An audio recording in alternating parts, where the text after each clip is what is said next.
We have a love that's not as patient as yours was. Still we do love now and then. Did you ever know loneliness? Did you ever know need? Did you remember just how long a night can get? When you are barely holding on and your friends fall asleep, you don't see the blood that's running in your sweat. Will those who mourn be left uncomforted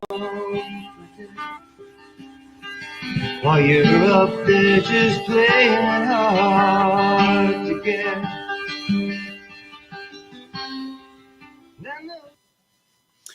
Okay. Hello, hello. How y'all doing?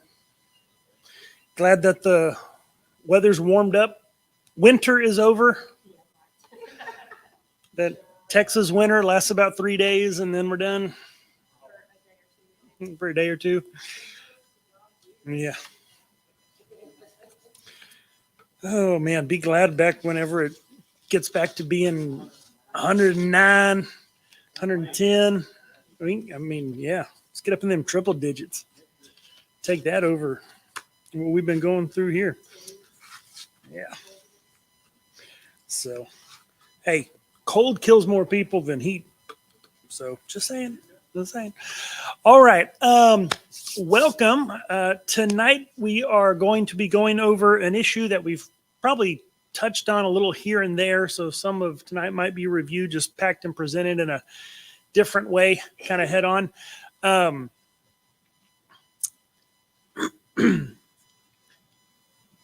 We all know there's no secret that people have been leaving the church, right? The numbers of those who would claim to be Christian has been decreasing. I mean, seems like that's been the topic for quite a while. I don't know, a couple decades, seems like. Well, in recent years, it's actually gotten a name attached to it. People will say that whenever they leave the church, whenever they say that they, used to be Christians and now they don't believe it, that they have deconstructed, right? It's called deconstruction, that they deconstructed their faith. They took it apart and then, I guess just left the pieces laying on the floor. Kind of like me whenever I would take things apart when I was a kid. Wouldn't know how to put them back together again. And so that is what I want to take a look at, because a lot of times what is going on in deconstruction isn't actually examining the faith. But we're going to say, let me double check the microphone's working, because last time it didn't. So let me see if I'm actually able to be heard on the, yep, there we go. Okay. No, you shush. Okay. All right. So if anyone's watching live, you can actually hear me this time. I don't know what happened last time, but here we are. Before we dive into this, next week we will start our study on the story of reality. If you intend to get the book, now would be a good time if you have not already. As always, we will endeavor to make it just as engaging and informative and educational for those who haven't actually read the book. But it would be better to read the book. Since it is published copyrighted material, it will not be live streamed. And so you'll actually have to be here to participate in that study. So sorry for those who can't make it. Copyrighted material. So that's what we got to do. Okay. So jumping into, need to work on that tiptoeing. Jumping into this idea of deconstruction.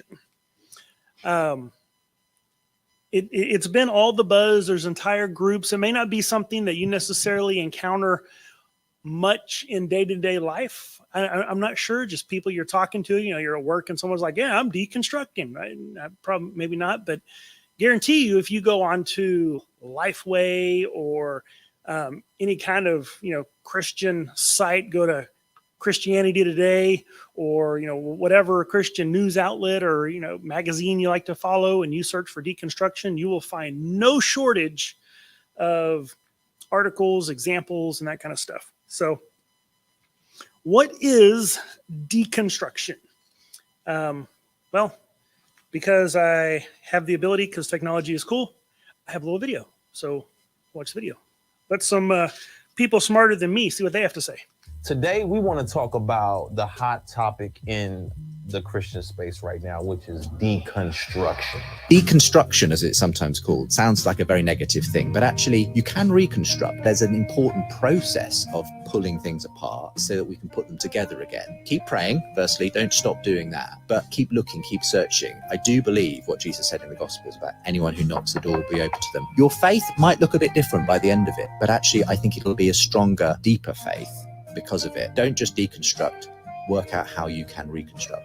Can faith deconstruction be healthy? Well, that's going to depend on what we mean by deconstruction. Sometimes deconstruction is motivated by people who want to reject faith, and it's very reactionary out of hurt. Now, I understand that hurt, but I'm not sure it's healthy for that to be a primary motivation. If deconstruction is meant to reconsider the faith somebody was raised in, and they want to know what is true, then in that case, deconstruction can sometimes be healthy.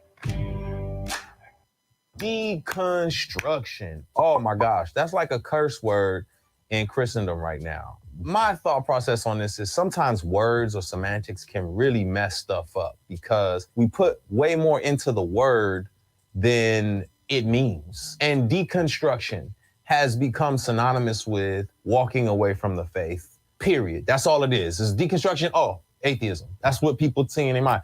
And when you're deconstructing, oftentimes for me, it was me saying, I don't like the infrastructures that these people have built that care more about money, that care less about people or marginalized people or poor people. And so I don't want anything to do with it. And you start looking like, well, where does it exist where it's better?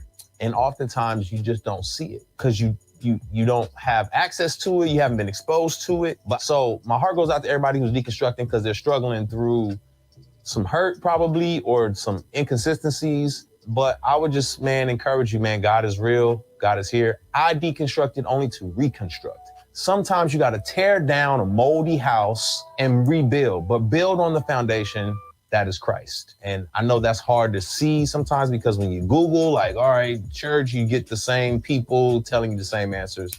And it's a long, ongoing process.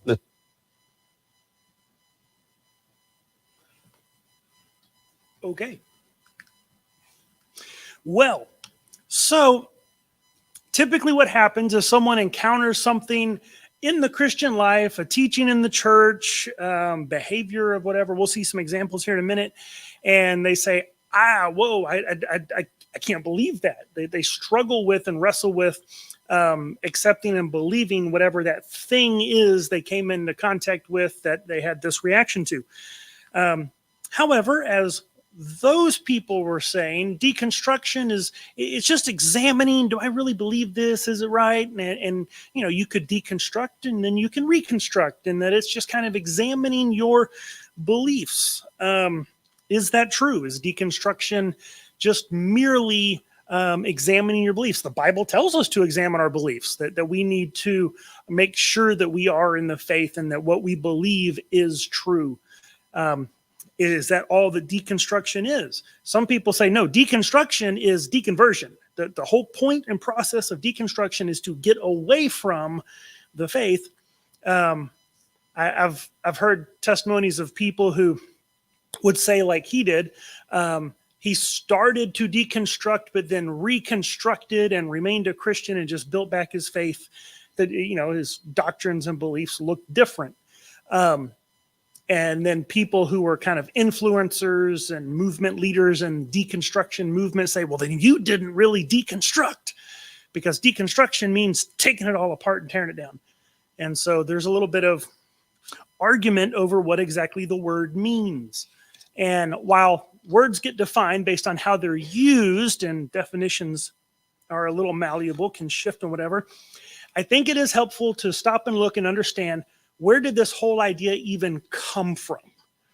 Deconstruction, the word just kind of seemed to just pop up on the scene a few years ago, and then it was suddenly everywhere.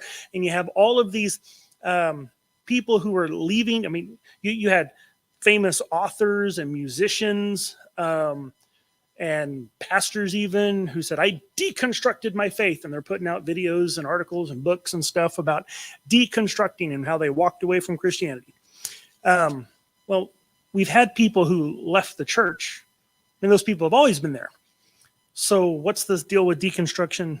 The term, the idea, where did it come from? Okay, so get a little wonky, but we're going to try to keep it minimum. The term comes about from postmodernist philosophers, right? In the modern age, right, there was this Enlightenment, scientific age where everything was okay. There's order, there's truth. We can study, we can discover, we can know. Well, postmodernism is the reaction to that says, no, there is no truth, that there is no real underlying truth and meaning to things. It's just whatever we happen to make up. Kind of an oversimplified definition of it, but it's relativism. That everything is constructed. Meaning is constructed based on our own historical and social setting. And so we just believe it's true because that's what we decided is true, but nothing is really true, is kind of the idea there. Well, then comes along philosopher Jacques Derrida, who kind of coined the term and pioneered the idea of deconstruction, the idea that if truth and meaning is constructed, well, then it can be deconstructed. And so you can find meaning within things that maybe weren't there before. Merriam-Webster's dictionary says that deconstruction is a philosophical or critical method which asserts that meanings, metaphysical constructs, and hierarchical oppositions are always rendered unstable by their dependence on ultimately arbitrary signifiers. All that basically means is a fancy way of saying meaning is only there because we made it up and say so. Further defines the analytic examination of something, such as some kind of theory or idea, often being done in order to reveal the inadequacy of the thing you're studying. So like the purpose of deconstruction isn't just to, oh, well, let's take a look at this and see what it can mean. It's to rip apart what has been claimed that is meaning. It says deconstruction means the breaking down or analyzing of something to discover its true significance, which is supposedly almost never exactly what the author intended. An example they give is how feminists might deconstruct a movie or a book that doesn't have any overt misogyny or sexism, but they tear apart those little things to find the hidden meaning. Oh, the author didn't mean to make it look sexist, but we understand what's really going on here, right? That sort of thing, deconstructing, that you can find these meanings and stuff. Well, there's people who would go, okay, well, sure, it came from that, right? It started out being applied to literature, right? The author wrote something, but oh, you can find these deeper meanings. You don't have to stick to whatever he or she happened to think they were writing about. You can find these other meanings in it and that kind of thing. And then it branched out into other ideas. And so now you get where people are deconstructing everything, including their beliefs about God and Christianity. Well, some people would say, well, okay, that might be true, but that's not what I mean when I use that word. Well, then I would ask the question, why are you using that word then? But then I would also ask, it may not be what you mean, but is it what you're really doing? Because a lot of times it gets kind of painted over as, no, we're just examining our beliefs. We want to make sure that the things we believe are really right and the things we should believe. Okay, but what methodology are you using? Are you actually doing the deconstruction where you think there's not a truth, there's not a meaning, and you're just trying to find your own meaning in it? Or are you actually seeking truth? Because deconstruction cannot be about seeking truth if there is no truth to be discovered. Rather, you just find whatever meaning you happen to want to in something. Well, if that's the case, well, then how do you decide what to believe? Well, we're going to take a look at two examples of some testimonies that people gave about why they left Christianity, why they deconstructed. And through that, we'll actually get to see kind of the thinking behind it, and we'll look at how it's actually working. And so each of these videos, I think, is just a few minutes long. I want you to look at what are the things that they say whenever they say, here's the reason I no longer believe. What are the reasons they give and kind of the motivation and thinking behind it? And then we'll come back and chat about it. Yeah, this is going to just be like 5 of the main reasons. It's not all of them by any means, but these are like the 5 big ones. And I'm not trying to like send any hate to anybody who happens to still be a Christian or anything like that. No, this is just what I saw. And these are factors that contributed to me just having to kind of wash my hands of Christianity.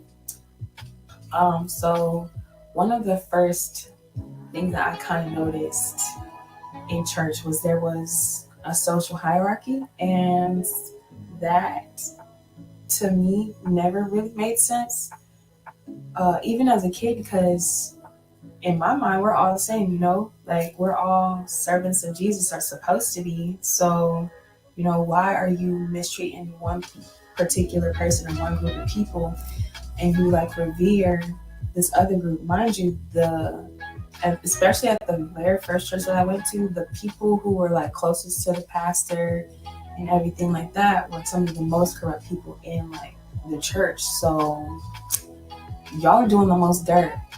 Why are you trying to act like you're better than me? That was one thing.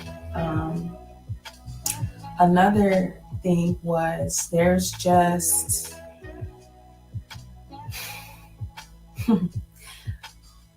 when this corruption did happen, it was almost like it wasn't supposed to make it out into like public church knowledge, at least. And so like that's point number 2. Like there was kind of like a don't ask, don't tell policy in place at pretty much every church organization that I went to, that I was at for like long extended periods of time that I got to see. And that if something happens, I think everybody has the right to know. They don't get down. Third thing that I kind of noticed was there was I won't say a complete, but in a lot of cases, there was a lack of empathy that the pastors tend to have, like outside of like actual service, you know what I'm saying?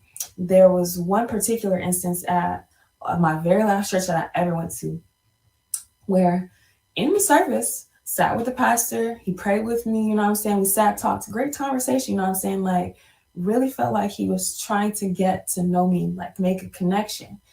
Well, the very next Sunday that I came back, there happened to be, there was something going on after service. And I wanted to just kind of sit and talk to the pastor because, you know, we had a great conversation last week, you know what I'm saying? And it's outside of church or whatever, it's after church, but you know, why not? Go up, trying to talk to him. He could not be, like, he couldn't care less what I was trying to talk to him about. That don't work. And honestly, that particular instance was where I kind of washed my hands of the Christian church. And the thing for me that solidified it was going in and studying, not really studying, just taking a step back and looking at my overall experience with church and doing some, I guess, a little bit of studying and like research as far as like the history of Christianity. And what I found, I could not in good conscience continue on in Christianity. This was what was used to enslave my people. You know what I'm saying? My father's Liberian, so I have a direct connection back to the motherland. Like, if this was used to take Black people from Africa and brought over here. And it was a tool that was first used to strip them of their identity as like where they come from, their tribal identity.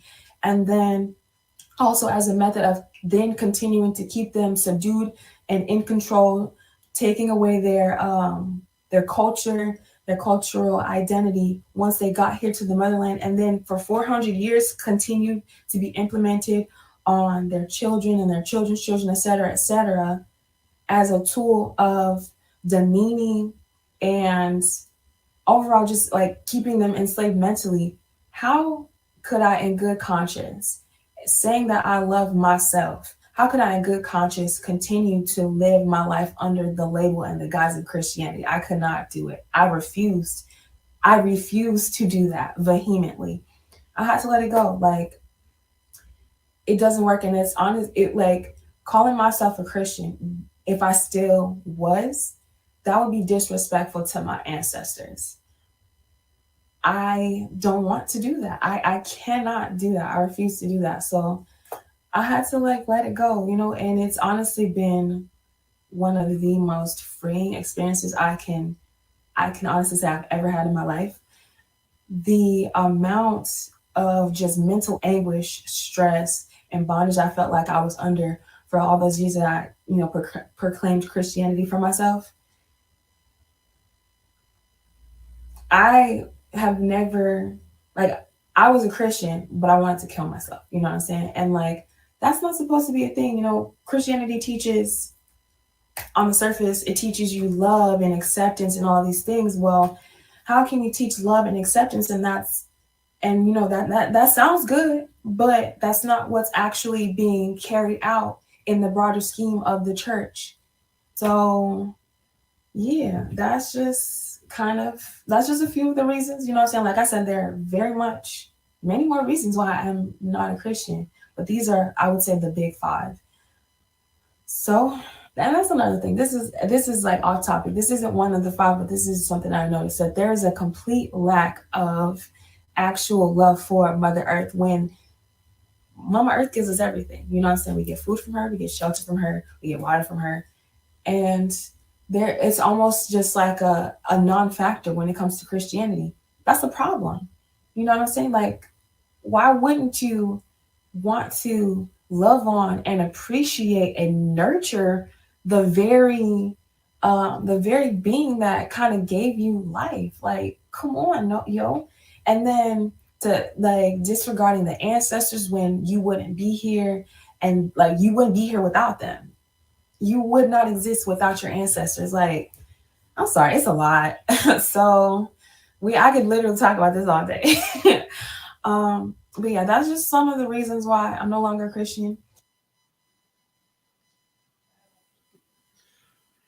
So, setting aside for a moment the idea that, especially that last little bit, that, okay, well, she wasn't really believing, you know, what the Bible said. What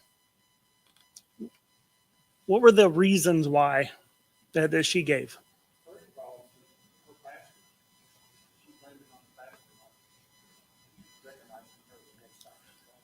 Yeah.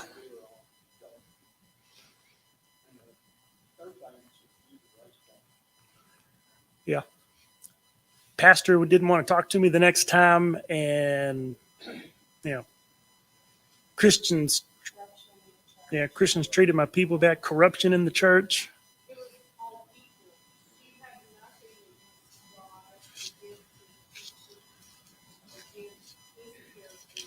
Right. Yeah.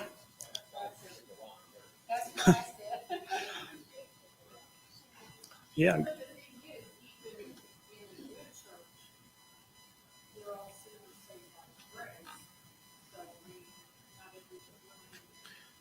Yeah. Exactly. But for the grace of God, there go I. You know.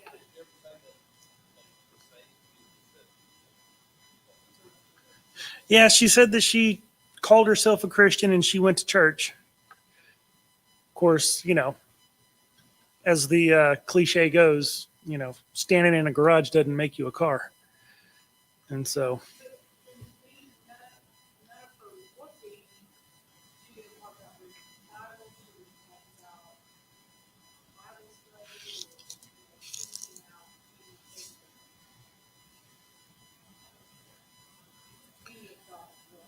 Right. Yeah. Nothing about the Bible. It wasn't about any particular teachings. It was, you know, it was all people based. It was the social dynamics and the double standards, the corruption, the two-faced, and blaming Christianity for slavery. Do not get me started on that. We will be here for hours. There's a guy I know, Adam Coleman. He actually, whenever during COVID, and we had folks who live streamed in, zoomed in, and they gave a presentation. He did one, but he does a great talk on how Christianity is not the white man's religion. That, how it started. I mean, hello, Jesus and the apostles, the Jewish people over there were brown skinned Middle Eastern, Jews. And the very first place where Christianity went after that was Africa. The very first nation in the world to be an officially declared Christian nation was Ethiopia. Some of the longest running churches in the world are in Africa. There's communities that trace their existence back 1800 years or more. And so, yeah. But even if it was true, that's still one more thing that people did, not God. So,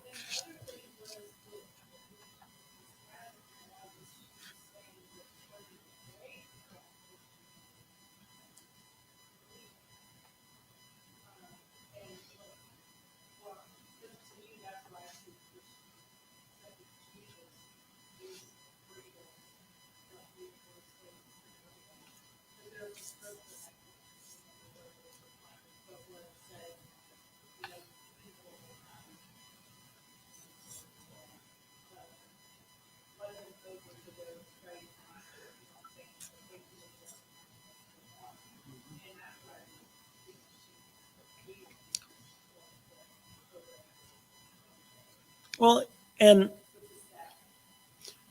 one thing I've noticed is that if you have unrealistic understandings of things or unrealistic expectations, you're going to be under a massive amount of stress and anxiety and, negative experience whenever that's not being met. And so, whatever it was in her mind that she thought and believed Christianity to be, it was very much people based. And because people were letting her down, well, yeah, then of course being in that scenario, that situation is just going to be, a burden. And whenever you're free from it, well, it's going to feel relieving. Yeah. So now there's Mother Earth involved. That's which I'd be really curious to know if the Mother Earth idea was before or after, because there are a lot of those kind of ideas in churches. So, so her basis for deciding whether or not to believe Christianity, her choice to deconstruct her faith, was based on social behavior, how it made her feel, and loyalty to, for lack of a better phrase, her tribe. Well, I have this idea that Christians mistreated my ancestors, so I can't be associated with that. Does any of that have anything to do with whether or not Christianity is true? No, none at all. So, I guess the idea there is Christianity defined by what Christians do or by what Jesus taught? It's based in Jesus. And so,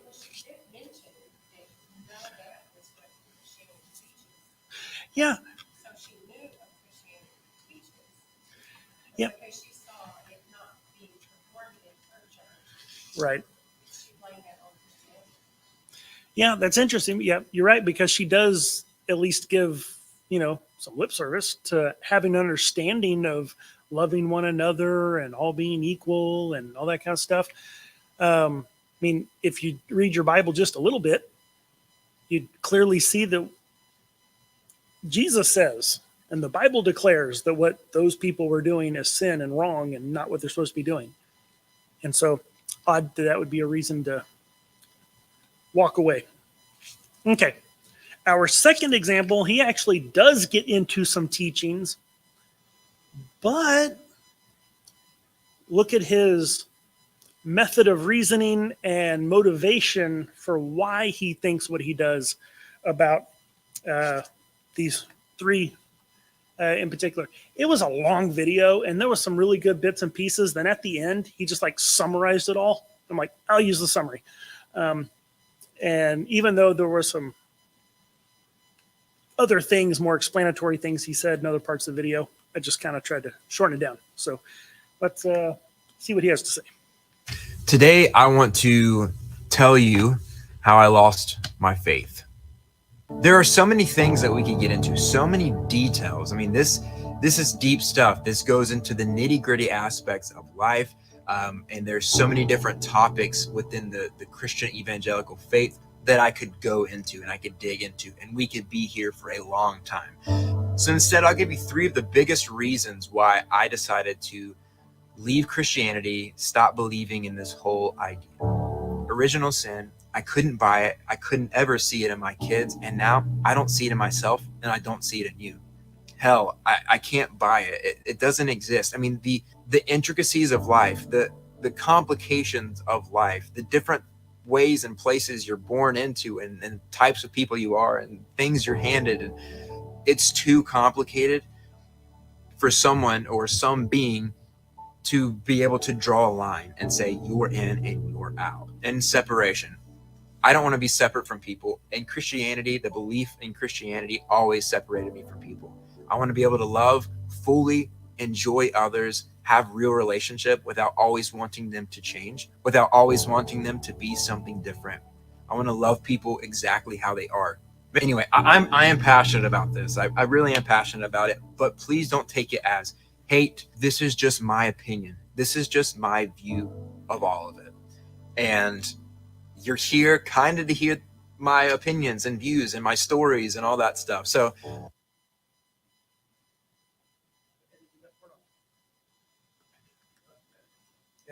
Well, and in the longer video, he goes into some more detail and description, but I thought that kind of gets the gist of it. But what were the 3 things that he said that, you know, were the big ones that why he decided, original sin, hell, and Christianity separates you from people. So looking at each one of those, original sin, he actually tells the story in the longer part that I cut out that whenever his first child was born, he looked down at this sweet, innocent little child and thought, how could anyone believe that they're anything but perfect? How could you think that they're sinful? And I remember listening to that thinking, wait about 2 or 3 years. You'll learn. Yeah. And so because, and he says, you know, even just looking at his children, and he mentions that he knows people who aren't Christians, aren't believers, and they're just so sweet, wonderful, good, decent people. And so that's why he doesn't believe, you know.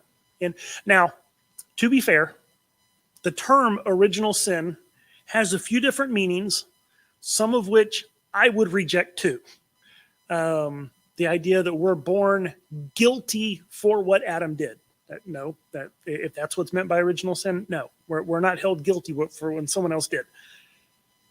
We're born into a people, into a world that is sinful, and we have, you know, that corruption in us that works itself out into our own proclivities and temptations and actions.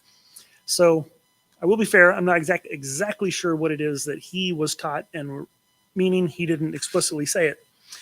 But it's still this idea. What motivated him to say, oh, I can't believe that? Well, because he looked at a baby and said, oh no, they're just so sweet and innocent. Okay, I can't believe that teaching. Well, hold on a second. How does that follow? But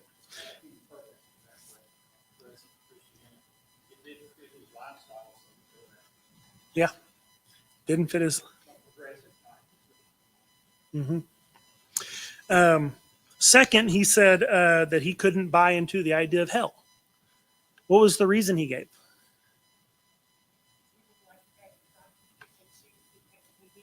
Yeah, that God would pick and choose.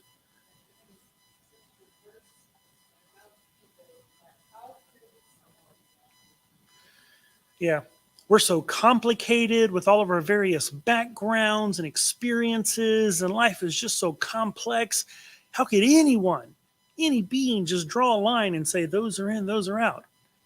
Well, God's not just anyone. I mean, he's God. So I think that he would have the knowledge and wisdom to make that distinction and know where it should be made.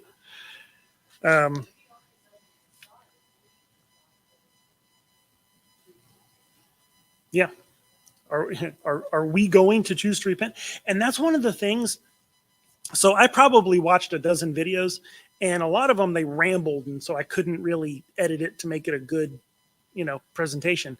But a lot of them said things along the lines of, it's not right to punish someone because they have the wrong beliefs. Well, that's not why we're punished. We don't go to hell just because we believed wrong. We go to hell because we've done bad things. Right? Revelation is very clear where it says that, at the judgment, everyone was raised and everyone was there and all the books were opened, the books of the deeds that they had done, and they were judged according to what was written in the books. We're punished for the evil things we've done. That's why we go to hell, not just because we have a wrong idea. Now, it's useful to believe the right things. That way you can do right things, but still. He also mentions, and I almost wanted to put it in, but then I thought, no, but then I thought, okay, yes, I'll mention it. He throws in the word, and it drives me nuts because it's become popular, that we are tortured in hell. Nowhere, anywhere in the Bible is there any implication that there is torture going on. That's all pop culture, literature, a lot of it medieval literature kind of stuff, where it's the image of, you're in there and, demons got you on a rack and stretching you and, torturing you. And no, that's not what the Bible says hell is. And so again, though, okay, well, now he's got a wrong idea about what hell even is or why people go there. And one thing that he mentioned briefly, I think, but he went into in quite some depth in the longer bit, is that it's not fair that God would determine our eternity based on this short lifespan. And he didn't explain why not. I mean, I think that, 90, 80, 70, even 20, 30 years is plenty of time to make it clear where our loyalties are going to go. Are we willing and wanting God or not? And God knows. And so, yeah. So, but again, he has this idea. Well, that's not fair. People are too complicated. He doesn't like it.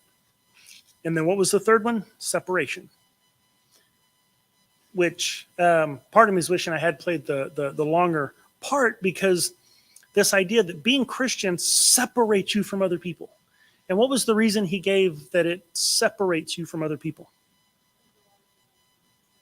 Because you're always wanting them to change. And if you love someone, he says, you're going to love them just the way they are and not want them to change.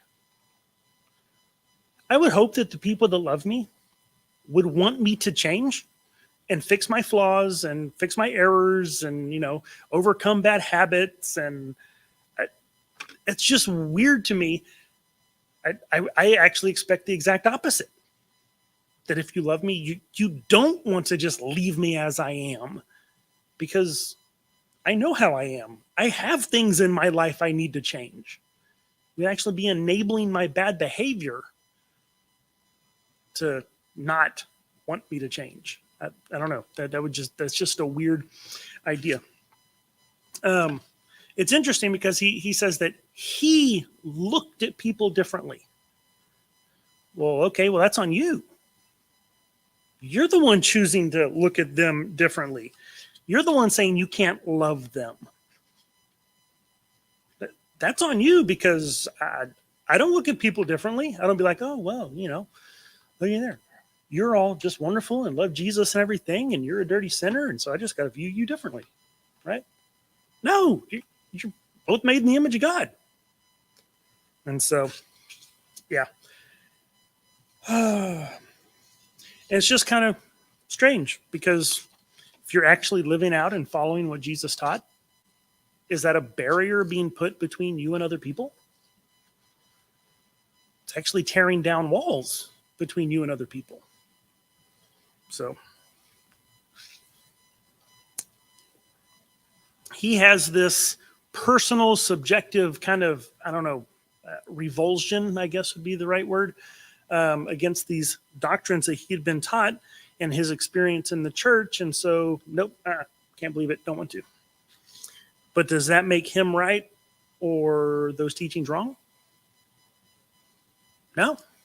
Him liking them or not liking them doesn't make them true or false.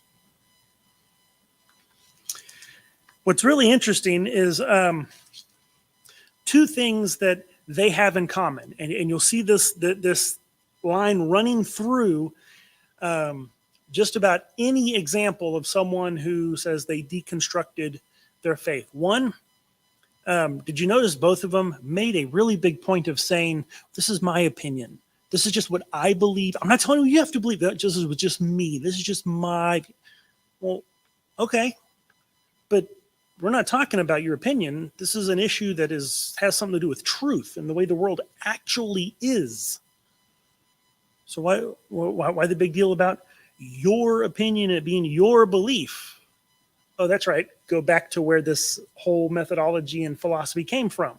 Postmodernism, relativism. There is no truth. We define our own meaning and find meanings in things. Yeah, my truth, which is a oxymoron. There is no such thing as a person's truth. There is just the truth. And so,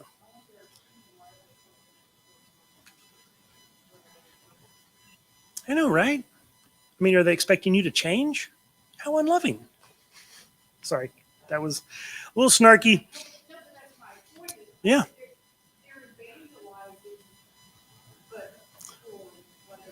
Yeah. Evangelizing for unbelief. They're anti-evangelizing. But the other thing that you'll see as a through line running through all these kind of things is they don't keep going. Notice their motivation. Sometimes, it actually could be a good thing if you're in a church and you're like, okay, there's something about the way this community's working that's just rubbing me the wrong way and it's driving me nuts. Okay, well, that could be a red flag. But keep going and actually figure out what it is. What is it that's happening? What is it that's bugging you? Is it right that it's bugging you? Is there something that's wrong? Or are they wrong? Or are you wrong? Actually, you have to keep going. They don't keep going. They just say, well, I had this reaction, I had this experience, and no. They didn't pursue it down the road to finding truth. They just stopped at, this is what I think, this is what I feel, so no.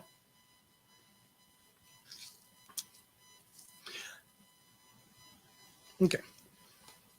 One thing that's kind of interesting I've noticed, so I got involved in ministry and evangelism and all that kind of stuff back in the early 2000s, right about the same time what came to be called the New Atheism movement was getting going. And so for about 10 to 15 years, the really big issue was, is this true? And you had atheist speakers and authors out there arguing about there is no God and there is no evidence. And it was all about, is Christianity true? But then somewhere in the mid-teens, everything shifted. And instead of, is it true? People started asking questions more along the lines of, is it good? How does it make me feel? And so they don't care if it was true. Notice the reasons why they said they left Christianity. Said, I can't believe this. Had nothing to do with whether or not it was true. Had to do with their personal opinion of if it was good or how it made them feel. They were looking inward to decide whether or not to believe something. Kind of brings up the interesting idea, is a hard truth preferable to a comfortable error or fiction? I don't know if this is the right audience for it, but in the movie The Matrix, right, it's this idea where, all of humanity's been, conquered by, artificial intelligence machines, and humanity's plugged into this basically virtual reality, and nobody knows it, going about living their life, in this virtual reality, except for the few who have been awokened and they're fighting back against the machines. Well, there's one guy who's like, you know what? I know it's not real, and I don't care. Put me back in. And so it's that interesting, idea that outside of, the virtual reality, life is hard, it's dirty, it's grungy, you're scraping by for, survival. But inside, life can be good, and, you don't have all that worry and everything. Which would you rather have, right? Live the hard truth or the comfortable fiction? I think that as much as we tend to want the comfort and the preferable thing, the fact is that short-term thinking. Because whenever you're living something that's not true, eventually you'll end up, whatever I heard it called, bumping into reality. Sometimes that's just inconvenient. Other times it's downright painful. And so,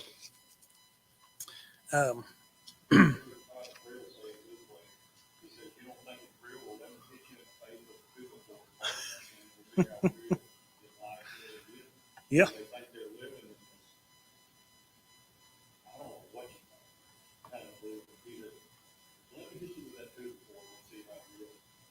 Yeah. Well, and,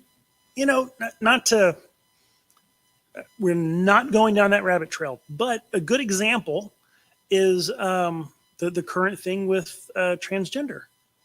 They want to live this fiction where, they're a boy or a girl and they think they're the other. And so they get these hormone treatments or maybe even surgeries. And then, 5-10 years down the line, they're thinking, what happened? Why did they let me do this? Right? Because their lives have been destroyed. Their bodies are mutilated. And, what happened? Well, they bumped into reality because they were choosing to, live their preferred fiction over the truth. And so, that's an extreme example of what can happen whenever, you choose. Interesting thing, I was listening to, oh goodness, I've listened to so many things in the last week. I think it was Jordan Peterson actually made the comment that in all of his clinical work, therapy with people, I forget exactly what he was talking about, but I remember the phrase, truth is required to heal. That whatever psychological issues people were going through, in order for them to heal, they had to face the truth. And that's the job of a therapist, is getting people to be able to face the truth and be able to live with it. Okay. So we don't want to just look inward and be our opinion and all that kind of stuff. We actually want to know the truth. So how do you examine your beliefs in order to seek the truth and make sure that you really are believing true stuff? Right? Because statistically speaking, you realize not all of your theological beliefs are true. You're not right about everything. You go to Liberty Hill Baptist Church, so you got most of it down pretty good. But what are the chances you're right about everything? Well, you want to make sure, it's like, okay, well, let's test it. Let's examine it. Let's make sure this is really true. How do you do that? Well, You don't do it by examining social behavior of people around you. You don't do it by seeing how you feel and your personal likes and dislikes about certain things, right? Those can all be wrong. So you just want to try to get down to the truth, which is reality. Truth is that which corresponds to reality, the way things really are. If you didn't exist, or if you didn't have an opinion about something and it doesn't change, that's what's true, right? If a tree falls in the forest and no one's around to hear it, doesn't make a sound. Yes. Why? Because it's true that it fell. That's the truth. And so truth is something that exists. Philosophers say it is mind independent. It doesn't require your thinking for it to be real.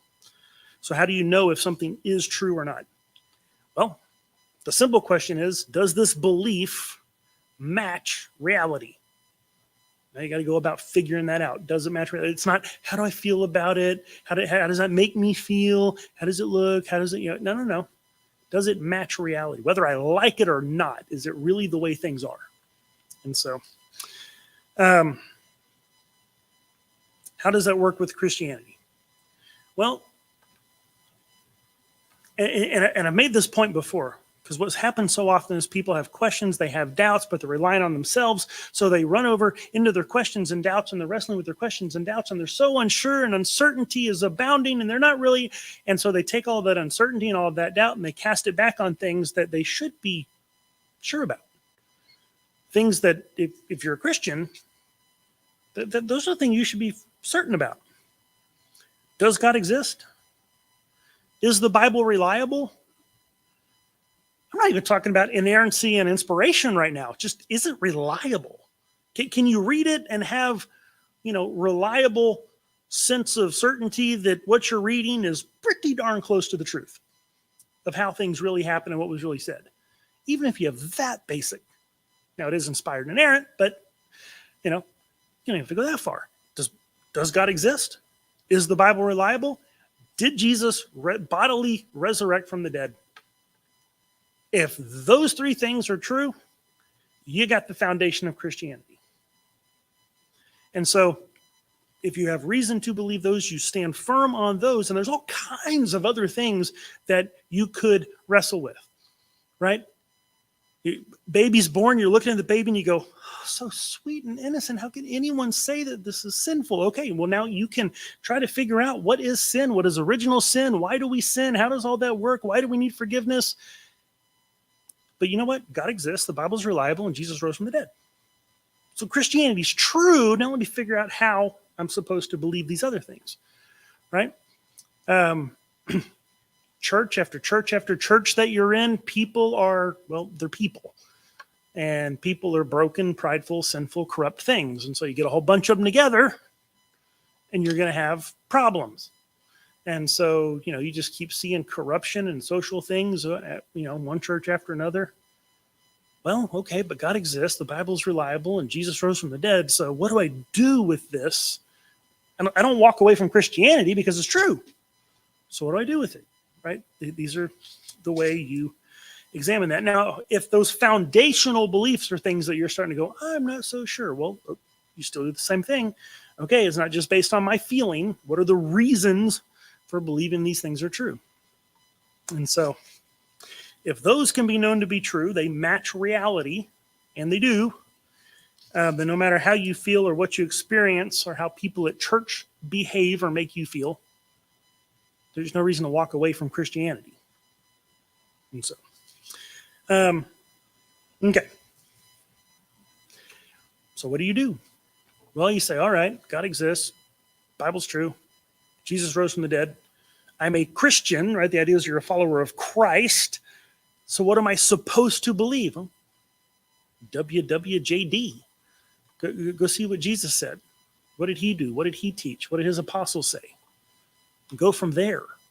And whether you like it or not, however you feel about it or not, well, God exists. This book is reliable, and Jesus rose from the dead, showing that he is indeed God, who he claimed to be. So I need to listen to this and adjust my beliefs according to what it says, what he says, rather than what I feel or what I like.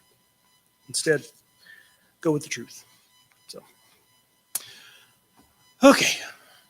Well, I'm out of notes and we're almost out of time. So, any last thoughts, questions, comments, criticisms?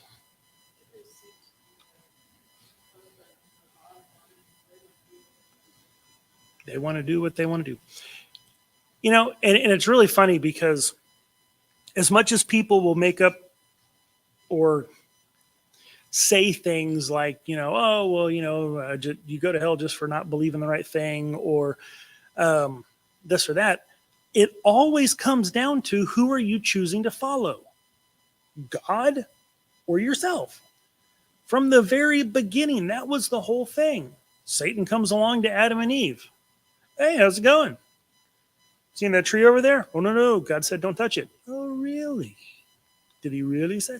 And he gets them thinking about their own way and what they could benefit and what they could get out of it, rather than following God to follow themselves. Over and over again, Cain and Abel. Cain was all upset about it, and God comes to him and says, hey, sin's crouching at your door. Do what is right instead of what is evil. But he didn't. He didn't want to listen to God. He was upset about Abel and went and did his own thing. And over and over and over. That's what it is. Who are you going to listen to? Who are you going to follow? King of kings, Lord of lords, sovereign, all-knowing, creator of everything? Or you? No offense, you're pretty awesome. But compared to God, who knows more? So, all right. Let's pray. Father God, we thank you. We thank you for your word. We thank you for minds that you gave us that could reason.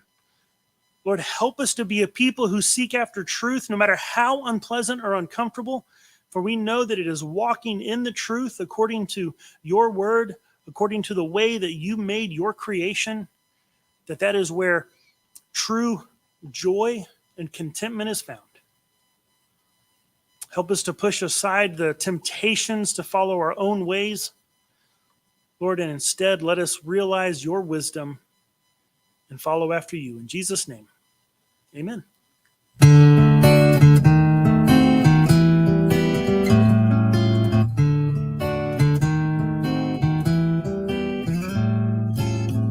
We'll meet again.